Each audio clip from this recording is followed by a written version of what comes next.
चलिए बेसिकली हम लोग लास्ट जो लेक्चर पढ़े थे वो इम्पल्स था, सॉरी मोमेंटम था। मोमेंटम का कॉन्सेप्ट क्या था कि कोई मूविंग बॉडी है, मान लीजिए कोई मूविंग बॉडी, आपने एक स्टोन ले लिया, ठीक है।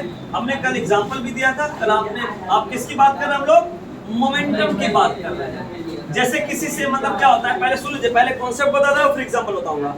जैसे ये ऑब्जेक्ट मूविंग बॉडी, यानी किसी ये ऑब्जेक्ट का कुछ ना कुछ मास भी होगा और किसी वेलोसिटी से मूव कर रहा है, ठीक है। तो कोई ऑब्जेक्ट यानी कोई ऑब्जेक्ट जो कैसा है, मूव कर रहा है, यानी मूविंग कोई बॉडी है, ये जितने अमाउंट में किसी बॉडी पे मोमेंट लाता है, जितना मोशन लाता है, जितना चेंजेस लाता है, वही इसका मोमेंटम हो जाएगा। एग्जांपल के तौर पे आपकी लड़ाई हो गई किसी से, या किसी को आपने क्या किया, मतलब कुछ कह दिया। होता क्या है कि आजकल जनरल लोग में कि हम लोग कुछ किसी को कहते हैं तो थप्पड़ मार देते हैं, मार दिया, पहले नहीं छपा हुआ था, थप्पड़ मार छप गया, तो क्या हुआ, जो छपा हुआ दिखा वो मोमेंटम दिख रहा है। जैसे किसी का लड़ाई होता है, कभी कभी डंडा से मार बैठता है, कभी पत्थर के मारता है। तो मान लीजिए यहाँ पर कोई लड़का खड़ा हुआ है, ठीक है, और ये मतलब आपका अभी यहाँ पे खड़ा हुआ है, मान लीजिए झगड़ा हुआ है, ये मूविंग बॉडी क्या करता है, इससे आके टकरा गया, यानी मूविंग बॉडी क्या हुआ, टकरा गया। तो इस मूविंग बॉडी के द्वारा जितना मोमेंट लाया गया है, जितना इस बॉडी में चेंजेस लाया गया, वो इसका मोमेंटम है। तो इसलिए आप कल बताए थे the total quantity of motion, the total quantity of motion possessed by a moving body, किसी मूविंग बॉडी के द्वारा जितना पॉसेस किया गया है इसके अंदर का मोशन, यानी जिसे लगा, मतलब आपके इस बॉडी में कहीं ना कहीं आपको पॉसेस किया है कुछ फोर्स, वो इसका मोमेंटम है। इसलिए जब पत्थर मारते हैं किसी भी लोगों को, तो अगर सर फूट गया तो मतलब मोमेंटम है, ठीक है। गाड़ी चला रहे थे, एक्सीडेंट हो गया, मोमेंटम है। तो ये हम लोग पढ़ चुके हैं, जिसका फॉर्मूला क्या है मेरे दोस्त, जिसको डिनोट किससे करते हैं आप लोग, पी से डिनोट करते हैं। आपने पी से डिनोट कर दिया, साइड में क्या लिख देते हैं, मोमेंटम को पी से डिनोट करते हैं, जिसका फॉर्मूला क्या होता है, मास इनटू वेलोसिटी। ये एक वेक्टर क्वांटिटी भी है, जिस डायरेक्शन में आप मोशन होगा बॉडी, उसी डायरेक्शन में चेंज ला सकता है। ऐसा नहीं है कि चोट लगे तो उसको तो दर्द मुझे होता है, मार रहे हैं किसी और को, चोट किसी और को लगेगा नहीं, जिस डायरेक्शन में आपका बॉडी मूव करेगा उसी डायरेक्शन में मोमेंटम मिलेगा। क्लियर है बात। अब हम लोग बहुत महामहिम टॉपिक पढ़ने जा रहे हैं, जिस टॉपिक का नाम है आपको Newton second law of motion. ये किंग ऑफ मैकेनिक्स कहा जाता है न्यूटन साहब को। न्यूटन साहब आपको मैकेनिक्स में भी आए, ऑप्टिक्स में भी आए, न्यूटन कर्पस्कुलर थ्योरी में, जब आप 12th में जाएंगे तो कर्पस्कुलर थ्योरी भी पढ़िएगा। तो ये सब चीजें न्यूटन साहब ने बहुत जगह जाके इंटर करने लगे। चलिए, Newton's law of cooling, refrigeration का जो कॉन्सेप्ट है, कूलिंग क्यों करता है, उसमें भी न्यूटन साहब आ गए। तो टॉपिक का नाम क्या है, न्यूटन्स लॉ ऑफ कूलिंग। अब यहाँ हम लोग पढ़े न्यूटन्स कौन सा law, second law of motion, ठीक है। तो चलिए हम लोग स्टार्ट करते हैं। Newton's second law of motion.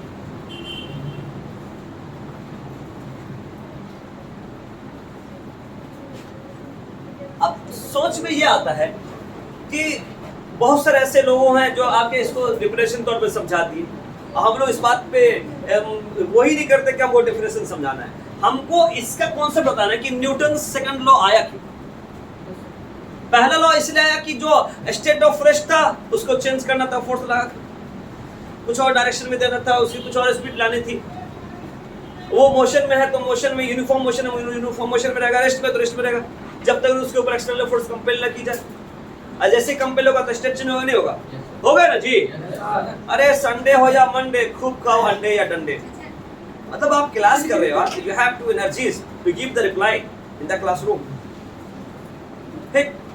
अब लॉ सेकंड लॉ, किसी बच्चे का सवाल है सर लॉ क्यों पढ़ेंगे, क्यों पढ़ेंगे लॉ, तो पता है कि सर लॉ पढ़ने से पहले मोमेंटम की बात हो गई थी। न्यूटन साहब ने क्या किया पता है, जो स्टोन फेंके थे ना, उसकी वो मूविंग बॉडी वहां पे शो कर रहा है। मतलब मूविंग बॉडी का मतलब वहां पे कुछ ना कुछ उस ऑब्जेक्ट का वेलोसिटी होगा, उस पत्थर का कोई ना कोई वेलोसिटी होगा, ठीक है, यानी मोशन में तो कुछ ना कुछ वेलोसिटी होगा। लेकिन अब जब किसी वेलोसिटी से आएगा तो वो बॉडी फोर्स एक्ट करेगा या नहीं करेगा, वो फोर्स पैदा करेगा नहीं करेगा। अब यही बॉडी मोशन में रहेगा, ये फोर्स पैदा करने के लायक है कि नहीं। अब लॉ इसलिए आया कि न्यूटन साहब ने कहा क्या कि जितना किसी बॉडी पे आप फोर्स लगाएंगे, जितना जिस बॉडी पे आप फोर्स लगाएंगे, मोमेंटम भी उसी हिसाब से चेंज होगा, टाइम के हिसाब से। टाइम तो हर चीज लगता है, सुनने में भी टाइम लगता है, रेस्ट में मतलब आपको टाइम लग रहा है। इसका मतलब है कि टाइम का रेस्पेक्ट तो हर जगह होता है, चाहे खाने में, पीने में, घूमने में, सोने में, पढ़ने में, लिखने में, जो भी काम हो, टाइम टेकन होता है, विद रेस्पेक्ट हमको रहेगा। लेकिन साहब ने क्या कहा, न्यूटन साहब ने, कि जितना आप फोर्स लगाएंगे उतना ही उस बॉडी के अंदर में मोमेंटम आएगा, यानी चेंज कर दे मोमेंटम में। पहले मान लीजिए यहाँ पे एकदम नॉर्मल है चेहरा, चोरवा चोरी करके चल रहा है, पकड़ लिया उसको, अब लोग क्या करेगा, ढेशो मतलब फोर्स लगाना, ढेशो मतलब फोर्स लगा रहा है। और जब भी किसी बॉडी में फोर्स लगेगा तो उसमें मोमेंटम रहने लगा। मान लीजिए इसी पे लगा ऐसे, तो पहले मान लीजिए नहीं फुटा हुआ था, नहीं स्वेलिंग का, फुला हुआ नहीं था, और जैसे मार दिए तो फुल गया सर, मोमेंटम आया कि नहीं आया। तो जितना जोर से आप मारेंगे उतना ही जोर चेंज क्या, उतना ही हिसाब से उसका मोमेंट चेंज होगा, उतना ही उस बॉडी में बदलाव आएगा।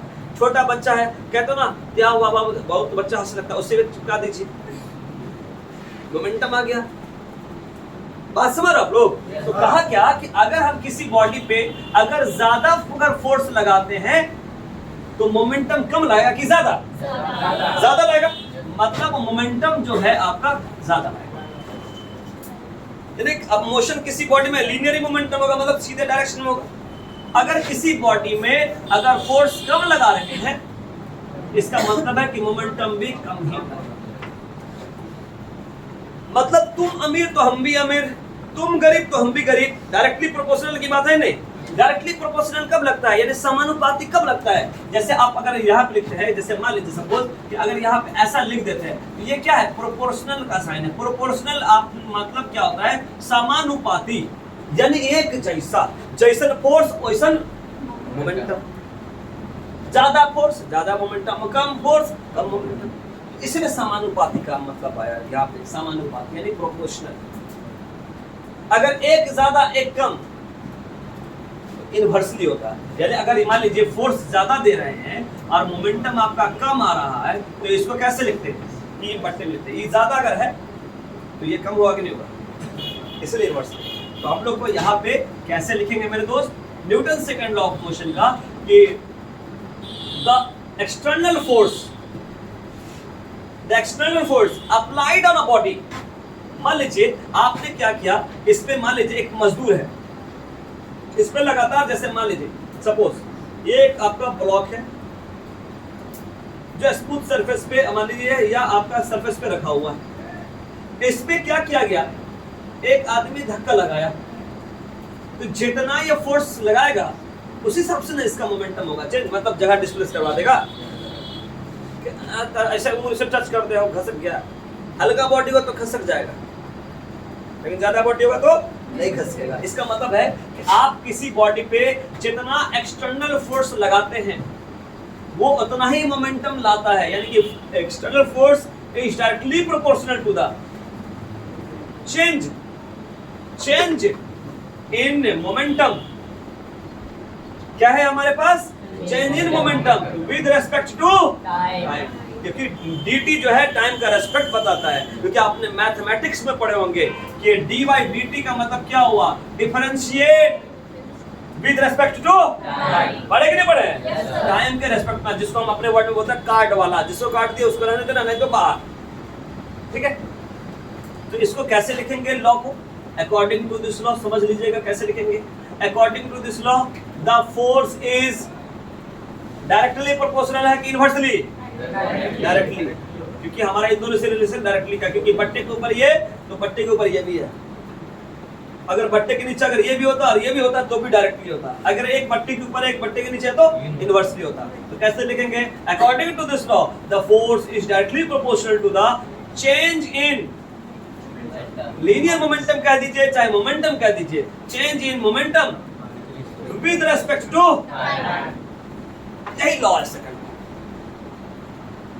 बहुत गजब, अच्छा सब गजब है। तो ठीक है, जब ये आप लोगों ने पढ़े होंगे 10th क्लास में ओम का नियम, पढ़े कि नहीं पढ़े, ओम्स लॉ कि electric potential directly proportional to the current with respect यानी कि एट कांस्टेंट टेंपरेचर।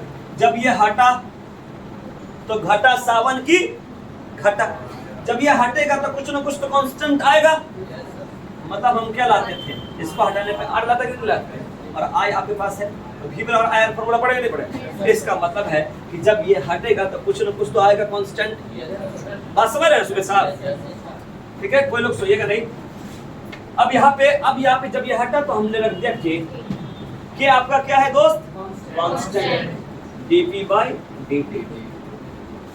ठीक, हमारे पास अब यहाँ पे दिखेगा कि यहाँ पे आपको k की वैल्यू अगर रखते हैं 1, k की वैल्यू क्या रखते हैं अगर 1, f की वैल्यू क्या हो जाएगा 1 गुना dp by dt इतने हो जाएगा, मतलब dp by dt। ये सब वेक्टर फॉर्म में अगर दिखाना होगा तो आप वेक्टर फॉर्म में आप दिखा सकते हैं, कोई दिक्कत। कॉन्सेप्ट क्लियर हो आप लोगों को कि जितना किसी बॉडी पे फोर्स लगाएंगे ना उतना ही मोमेंटम लाएगा। बेटा आप लोग समझे? कोई डाउट है? अगर डाउट है तो सवाल एकदम जोरदार तरीके से पूछें, किसी एक पॉइंट का भी डाउट है you can ask the question, feel freely, don't hesitate. Why I ask the question, ठीक है, in front of all of them. क्यों क्वेश्चन पूछ रहे हैं, इससे शर्माना नहीं है। डाउट अगर थोड़ा भी बचा के रखोगे तो एक बड़ा सा ड्राम बन जाएगा उन डाउट का। तो हमको ड्राम नहीं बनाना, खाली कर देना ड्राम, ठीक है, नॉलेज का ड्राम को भर देना। ठीक सर, यहाँ तक ठीक है बात। अब चलते, ये बेसिक था आपका 11th का, अब थोड़ा एडवांस चले। बेसिक तो सबको समझ में आ गया और हमें उम्मीद है कि एडवांस भी सबको समझ में आएगा क्योंकि हम पढ़ा रहे हैं, मजाक थोड़ी है। ठीक, ये 11th का बेसिक तक था, अब एडवांस चलते हैं। एडवांस जब चलेंगे तो गाना नहीं आता हम हो गए लिए एडवांस, आप तो बेसिक तो सीख लिए थे डांस, अब हो गए लिए एडवांस चलेगा। सुनिएगा, आप जानते हैं कि P बराबर क्या होता है, मास इनटू वेलोसिटी होता है कि नहीं होता है। अगर हम इस फॉर्मूला पे डाल दें F की जगह पे, यानी आप ये जानते हैं, अगर F की जगह पे ये डाल दीजिए F बराबर D और ऊपर F बराबर dp by dt, इसका मतलब है हाँ कोई बात ना, इसका मतलब है कि d by dt और p की जगह क्या रख देंगे m into। आप इसमें वेक्टर फॉर्म में आप दिखाना चाहे तो आप दिखा सकते हैं, कोई दिक्कत नहीं। मास स्केलर है कि वेक्टर, वाह मोटा स्केलर है, क्वांटिटी को ड्रॉ करता है, अब वेलोसिटी वेक्टर है। ठीक, मैथमेटिकल टूल्स हम लोग को आप लोग को पढ़ाए थे, जिसमें आपको एक प्रोडक्ट रूल भी लिखाए थे फॉर्मूला, क्या लिखे, जैसे मान लीजिए प्रोडक्ट रूल क्या लिखवाए थे, जैसे डी अब u into v है, इसको कहते हैं प्रोडक्ट रूल। कौन सा रूल? प्रोडक्ट रूल, यानी कि डिफरेंशिएशन का प्रोडक्ट रूल है। इसीलिए मैथमेटिक्स हर बच्चे को पढ़ना बहुत जरूरी है। जब हम क्लास ऑन करते हैं रिबैच, तो 11th वालों का मैथ जब पढ़ाते हैं तो बच्चा बोलते हैं फिजिक्स पढ़ने आए हैं, मैथ पढ़ा रहे हैं, बच्चा भाग जाता है, अरे बेवकूफ पूरा फिजिक्स में ही मैथ है। फील करवाए कि नहीं करवाए कि मैथ है कि नहीं।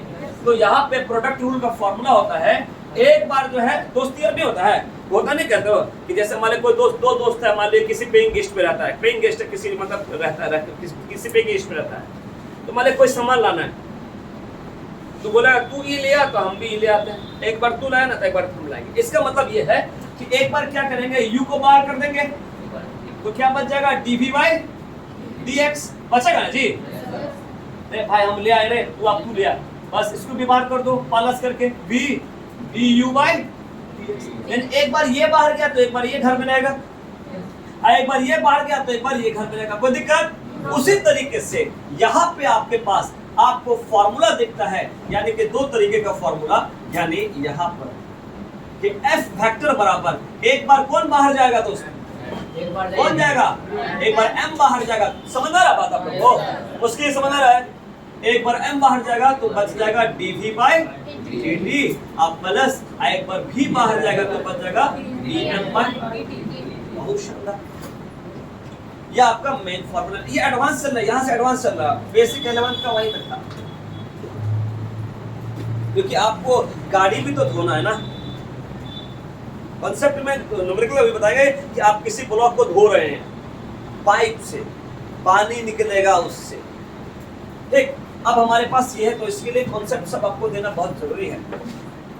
ठीक, यहाँ पर आपके पास, यहाँ पे हमारे पास, यहाँ पे ध्यान रखिएगा कि हमारे पास ये फॉर्मूला तो आपको आता है, इस p की जगह पे मास इनटू वेलोसिटी रख दिया। इसके बाद आपका कौन सा रूल लग गया, प्रोडक्ट रूल लग गया। या तो कोई डाउट दोस्त? यानी कि एक बार सोनू बाहर जाएगा तो एक बार यहाँ पे दूसरा उसका दोस्त जाएगा रोशन, चला गया बाहर। अब इससे दो बातें निकलता है, इससे दो बातें निकलती है। क्या बातें निकलेगा? एक बार आप m को कांस्टेंट कर दीजिए, एक बार m को कांस्टेंट कर दीजिए। इफ मास कांस्टेंट, मास आप एक बार m को कांस्टेंट कर दीजिए, इसका मतलब है कि हमारे पास m को कांस्टेंट करेंगे तो यानी कि हमारे पास ये कांस्टेंट मतलब क्या, 2 3 4 5 0 हो जाएगा। मतलब जब आप याद रखिएगा कांस्टेंट का मतलब क्या होता है, यानी dm/dt की वैल्यू क्या हो जाएगा? 0। कांस्टेंट का वैल्यू मतलब 1 2 3 कुछ भी रखते हैं ना कांस्टेंट। तो मान लीजिए सपोज आपने dm/dt है, यानी 1 गुने dv/dt, इसका एग्जांपल समझाता है कांस्टेंट का मतलब। फोर्स मान लीजिए आप m की वैल्यू मान लीजिए 1 रख दिया, सपोज 1 kg है, m की वैल्यू सपोज मान लेते हैं 1 kg है, ठीक, मान लेते हैं। तो कहने का मतलब है कि m 1 तो रहेगा ही, m तो रहेगा यहाँ पे। जैसे मान लीजिए क्या यहाँ पे 1 गुने dv/dt प्लस क्या हो जाएगा v d1/dt, जहां पे m है ना वहां पे 1 डाल दिया। कांस्टेंट का मतलब क्या, m 1 kg है, 2 kg है कि 5 kg, एक ही जैसा ना होगा। अब मान लीजिए ये आप अगर डस्टर उठाए हैं तो मान लीजिए 200 ग्राम का, तो 200 ग्राम ही ना रहेगा कि 100 ग्राम हो जाएगा। तो कांस्टेंट है कि नहीं, एक जैसा है कि नहीं वजन। तो मतलब कांस्टेंट मतलब कोई वैल्यू फिक्स कर दीजिए आप। अब जहां जहां पे m फॉर्मूला में दिखेगा ना वहां पे 1 पुट कर दीजिए। अब जैसे पुट किए तो हमारे पास 1 गुने dv/dt है सर, प्लस v। आपको पता है कि टाइम का रिस्पेक्ट है इसमें t नाम का कोई आदमी है, कांस्टेंट है नहीं है कोई, मतलब 0, टर्म क्या हो जाएगा 0, मतलब ये बच जाएगा। कहने का मतलब है कि हमारे पास जब m कांस्टेंट होगा तो ये 0 हो जाएगा, और जब v कांस्टेंट होगा तो ये 0 हो जाएगा। समझ आया बात? ये एक्सप्लेन करके मैं बता रहा हूं, थोड़ा साफ साफ मैं लिख दे रहा हूं मैं, ठीक, मैं थोड़ा और क्लियर करके दे रहा हूं। आप लोग को बात समझ में आ रहा है क्या हम क्या करने जा रहे हैं? क्योंकि आप जो है हर दिन जैसा आप पढ़ा, आप संडे को पढ़ा तो कोई दिक्कत थोड़ी है। आप यहाँ पे थोड़ा ध्यान दीजिएगा, आपने m की वैल्यू 1 रखा जो कि क्या है, कांस्टेंट है, यानी 1 का मतलब 1 kg। तो जहां जहां पे आपका ये फॉर्मूला अप्लाई करने जा रहे हैं, जहां जहां पे आपका m होगा वहां पे 1 पुट कर देंगे कि नहीं कर देंगे। एक एग्जांपल समझाना मैं चाह रहा हूं, dv/dt कोई दिक्कत, प्लस v dm की जगह क्या हो जाएगा 1/dt, कोई दिक्कत। आपने पढ़ा है कि जब t नाम का आदमी हो तो डिफरेंशिएशन हो सकता है, और जब टाइम के रेस्पेक्ट में ना हो तो 0 हो जाएगा। मतलब जिसको दावत दिया हो t नाम का काट का, किस नाम का काट है, t नाम का, यानी टाइम के रेस्पेक्ट में हमको डिफरेंशिएट करना है। तो अगर t नाम का होगा तो ठीक है। अब यहाँ पे देखिए, इसको इससे मल्टीप्लाई करेंगे तो हमारे पास 1 गुने dv/dt तो जैसे था वैसे लिख दे, कोई दिक्कत। लेकिन v, अब देखिए यहाँ पे इसमें डिफरेंशिएशन कर रहे थे, 1 का कोई है डिफरेंशिएशन होगा, ये यहाँ पे देखिए, यहाँ पे थोड़ा गौर करेगा, यहाँ पे डिफरेंशिएशन हमारा 0 कब होगा, जब t नाम का आदमी इसमें नहीं होगा तब। इसमें कोई t है यहाँ पे, मतलब 0, यानी ये टर्म 0 होगा कि नहीं होगा। मतलब क्या बच जाएगा, f बराबर 1 किसका वैल्यू है, मास का, और dv/dt। यानी आप याद रखिएगा कि जब आपका जो है m कांस्टेंट है तो आप ये फॉर्मूला लगा दीजिएगा, कोई दिक्कत, समझ बात।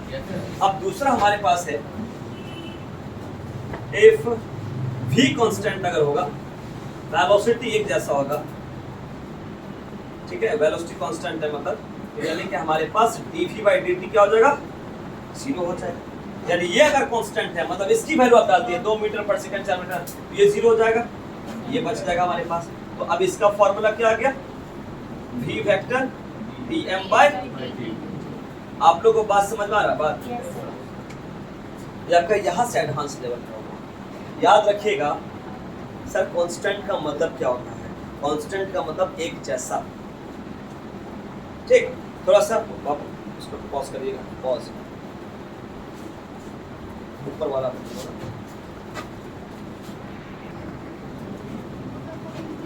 अब आप जो है इसके ऊपर क्वेश्चंस ड्रॉ देखेंगे वेक्टर फॉर्म में, फिर आपका जो है वाटर इंजेक्ट वाला कॉन्सेप्ट, तो इस तरीके का आप लोग कॉन्सेप्ट देखना है। जब आपका मास कांस्टेंट है तो फॉर्मूला लग जाएगा m dv by dt, और जब वेलोसिटी कांस्टेंट है तो आपका क्या लग जाएगा?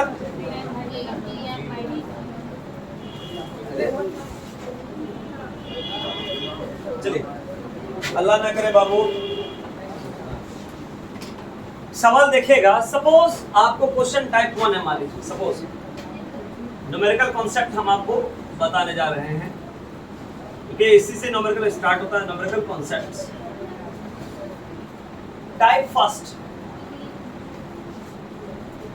टाइप आपका पहला है फर्स्ट में कि सपोज किसी बॉडी पे आपका फोर्स लग रहा है, इस तरीके से इतना फोर्स लग रहा है, यानी किसी बॉडी पे इतना फोर्स एक्ट हो रहा है, जैसे मान लीजिए 3i cap plus 2j cap, ठीक है, प्लस हमारे पास क्या हो जाएगा 4k कैप मान लीजिए। और जब ये किसी बॉडी पे इतना फोर्स एक्ट हो रहा है, इतना फोर्स लग रहा है, जिसकी वजह से उस बॉडी में एक्सेलरेशन कितना आया आपको, ठीक है, कितना आपको एक्सेलरेशन आया, क्या है सवाल में 5 मीटर पर सेकंड स्क्वायर, ठीक। अब बात आए करते हैं कि हमारे पास तो बताइए find the mass of a body, यानी कि जिस बॉडी पे इतना फोर्स लग रहा है और उस बॉडी पे इतना एक्सेलरेशन पैदा हो गया, इतने फोर्स लगने की वजह से इतना एक्सेलरेशन पैदा हो गया, तो बताइए उस बॉडी का मास कितना है। ये बड़ा आसान सवाल है, ठीक। तो क्वेश्चन बताने से पहले एक चीज ये बताना चाहता हूं मैं कि आप जानते भी होंगे कि हमारे पास एक और न्यूमेरिकल कॉन्सेप्ट से पहले हमको फोर्स बराबर m into a भी आता है फॉर्मूला, ठीक, जो हम डिस्कस अभी नहीं किए हैं। आप जानते हैं कि F बराबर क्या होता है dp by dt। F बराबर फॉर्मूला आप जानते हैं कि dy dt, और p की जगह पे क्या रखते हैं हम लोग m into v, ठीक है। इसमें मान लीजिए ये बाहर निकाल लेंगे, ठीक, m अब बच जाएगा क्या dv by dt। यहाँ पे m और वेलोसिटी बाय टाइम आपने पढ़ा होगा, वेलोसिटी बाय टाइम किसका होता है, एक्सेलरेशन का, या dv by dt एक्सेलरेशन का होता है। तो हम इसके जगह पे क्या लिख सकते हैं, मास तो मास है ही, और dv by dt की जगह क्या लिख देंगे, एक्सेलरेशन, ठीक है। आप ये जनरल फॉर्म में अगर इसको वेक्टर फॉर्म में देखेंगे, इन वेक्टर फॉर्म f वेक्टर बराबर क्या हो जाएगा m into a वेक्टर, ठीक, यानी f बराबर m फॉर्मूला आता है। चलिए अब हम लोग न्यूमेरिकल देखेंगे, ठीक, ये समझ में आ गया बात। अब हम लोगों को न्यूमेरिकल कॉन्सेप्ट हम लोग को ड्रॉ करना है, बड़ा आसान कॉन्सेप्ट है लेकिन अच्छा लेवल का है। न्यूमेरिकल कॉन्सेप्ट्स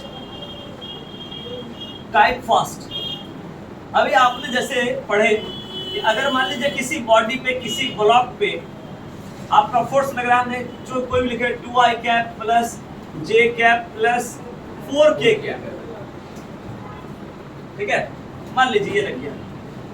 और जब इस किसी बॉडी पे इतना फोर्स लग रहा है तो उसके फोर्स की वजह से बॉडी में इतना एक्सेलरेशन आ गया, मान लीजिए 5 मीटर पर सेकंड स्क्वायर का एक्सेलरेशन आएगा। मतलब एक्सेलरेशन का मतलब क्या, उसकी वेलोसिटी में बदलाव आ गया, ठीक। तो बताइए कि मास कितना होगा बॉडी का, find mass of the body. अब बात आता है इस सवाल में हमको फोर्स दिया हुआ है, ए दिया हुआ है, यानी ए आपको एफ मालूम है तो एम मालूम करना है। तो याद रखिएगा एफ बराबर एम ए होता है, ठीक, आपको एफ बराबर क्या होता है एम ए होता है, ठीक। तो एम बराबर क्या हो जाएगा एफ बट्टा एम बराबर क्या हो जाएगा ए बट्टे में आ जाएगा, ठीक है ना। अब ये वेक्टर फॉर्म में दिया हुआ, तो हमको इसका सबसे पहले क्या निकालना पड़ेगा, रिजल्टेंट। तो हमको सबसे पहले एफ का रिजल्टेंट निकालना है, और जब ये रिजल्टेंट लगा देते हैं तो क्या करते हैं हम लोग रूट में, यानी कि 2 का स्क्वायर प्लस यहाँ कुछ नहीं तो 1 का स्क्वायर 4 का स्क्वायर, देखिए 21 हो गया, ठीक। अब हमारे पास यहाँ पे जैसे हमारे तो अपने मन से सवाल दिए ना, सवाल में दिया है कुछ ना कुछ, एफ बराबर resultant of force F, F की वैल्यू कितना आ गया √21, और ए का कितना हमारे पास 5, इतना केजी हमारे पास, यानी कि रूट निकाल लीजिएगा, सॉल्व करेगा। तो ये तो अपने एक जनरल सवाल समझाने के लिए है कि आपको सवाल कैसे बनना है। दूसरा टाइप की बात करते हैं हम लोग, टाइप 2 की बात। टाइप 2 है सवाल का। जैसे आप जानते हैं, मान लीजिए कि किसी स्मूथ सरफेस पे यानी कि एक चिकना सरफेस पे एक आपका जिसपे फ्रिक्शन लेस बॉडी कह सकते हैं, फ्रिक्शन लेस सरफेस कह सकते हैं, इस सरफेस पे मान लीजिए आपने क्या किया, एक ब्लॉक लिया 5 केजी का, ठीक है, 5 केजी का एक ब्लॉक लिया और 5 केजी के ब्लॉक पर कहीं से वाटर को इंजेक्ट कर रहे हैं। देखिए किसी पाइप से वाटर दे रहे हैं ब्लॉक पर।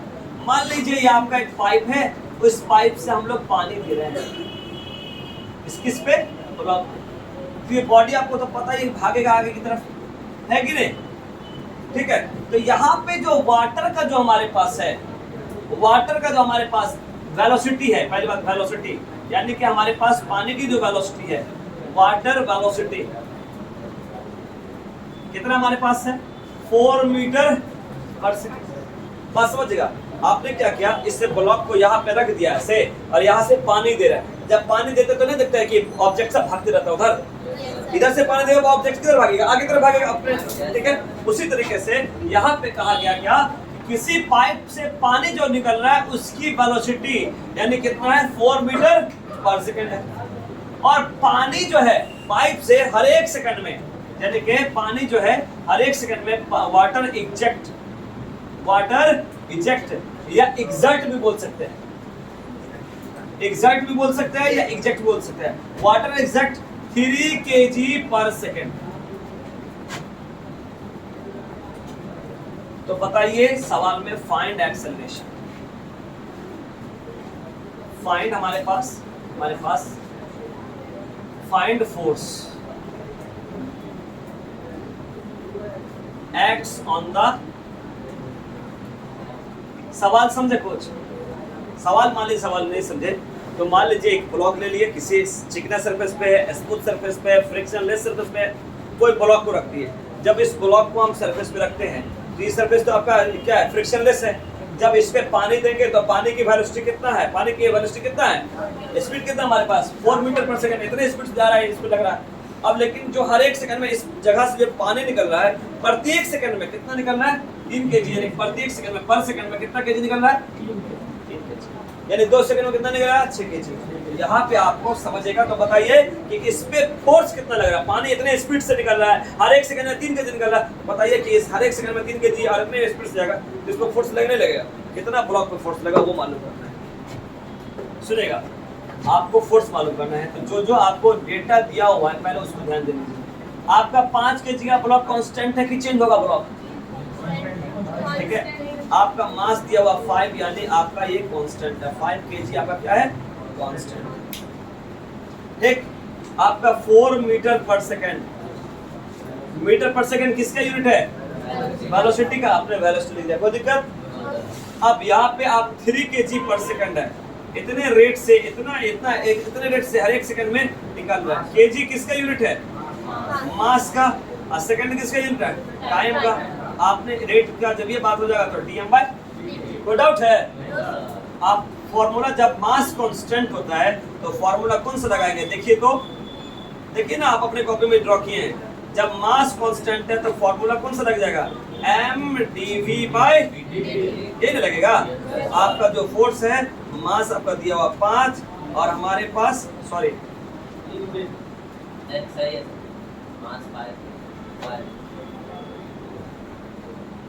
v/dm/,